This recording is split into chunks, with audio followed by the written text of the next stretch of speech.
I køkkenet på krogen gik al sin vante gang. Gudrun bagte æggekage, mens hun stod og sang. Men fra den 12. marts i 43 var der ikke mere ro på Hvidsten.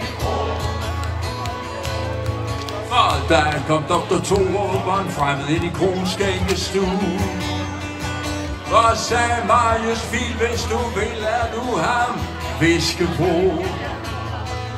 Der er containere med våben på markerne ved Alstrupgård. Og de skal bringes ind til Randers, før tyskerne fornemmer, hvad der foregår. Jeg skal lige spørge Gudrun, hvad Marius fik sagt. Så var vist en gruppe dannet, og London fik kontakt. Og det gik godt et år, men så tog sorgen vare på Hvidsten Kro. Snart så var de 14, og i familien Fil tog alle fat. Og var der hilsen til Elias over BBC, så der billig nat. I 1943 var danskerne begyndt at vågne op. Sabotører skulle bevæges, og det var Hvidsten Gruppens job. De lyste op mod himlen, 3 hvide og en rød. En enkelt opmærksomhed kunne være den visse død. Og efter nattens arbejde var der en mælmad eller to på Hvidsten Kro. Store sorte fugle trækker sønn om Hobro. Faldskærme på himlen, hvide blomster mod den natblå ro. Der lå tyskere i Randers, der lå tyskere ved Mariafjord. De vidste, der var noget galt med tørre gravesletter, alle spor. De nåede ud til krogen, og flyerne var væk. På loftet og en faldskærmsmand og rystede af skræk. Han knugede sin giftam fuld og klyngede sig til en spinkel tro på Hvidsten Kro. Faldskærmanden, han var frivillig, han var lydløs, han var rå. Han kunne springe broer, så de Wehrmachtstog transporter gik i stå. Men han betalte Gestapo hos en kvinde, som han faldt for og fik lov. Han giftamfulden fik han ikke, for de tog ham, mens han sov. Æste sorte bødler satte tomme skruer på, og Marius var røvet før testiklerne blev blå. Da klokken den var slået, da Bornholmeren den slog to på Hvidsten Kro. En morgen midt i marts blev kroen forvandlet til et håb.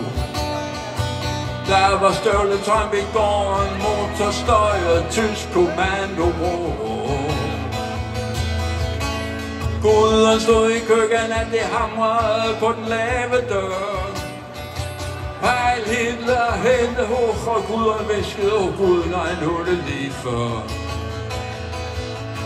Men Marius, han grøntede af den gamle fatalist. Det går jo nok, og Gudrun, lad nu være så trist. Men hun gøs, for der var en hæslig lyd af en stikker, der lå over Hvidsten Kro. Så førtes alle 14 ind til Aarhus, og så til Horserød. Og Niels Fil sagde til sin far, jeg tror, det bliver vores død. Hvidsten Gruppen sad som gidsler i en gammel rød barak. For nazisterne skulle han underskyde for at holde folk i skak. På Dagmarhus i København, der blev krigsretten sat. Og 8 af dem dømtes til at dø den næste nat. Men man hørte ikke en gråd, da de tog det med en iskold ro. Dem fra Hvidsten Kro. Da Marius forlod sin celle, favnede han en tysk soldat og tilgav ham og sagde: du skal vide, at det er ikke jer almindelige tyskere, som vi har kæmpet mod. Nej, det er det onde, der har magten over jer og os, og tyskeren forstod. I Røvangen til sidst, hvor de tavse pæle står, de 8 af dem sang altid frejt ind, når du går. Og solen steg, og ordren lød, så faldt de 2 og 2. Dem fra Hvidsten Kro.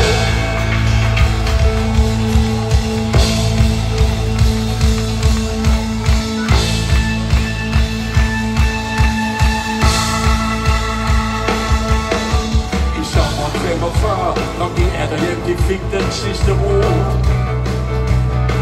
I en fælles marmet landevejen, 100 meter nord for Kron. Og kører I forbi dig, så tøven kan det få en videre tag. For det er ikke længe siden, at de gav byer bare, så vi har. Dengang jeg var lille, var hjertet af min far. Der stod muren stadigvæk, og du er ikke gaden klar. Så det minder om det lille dybe stille, og nat lå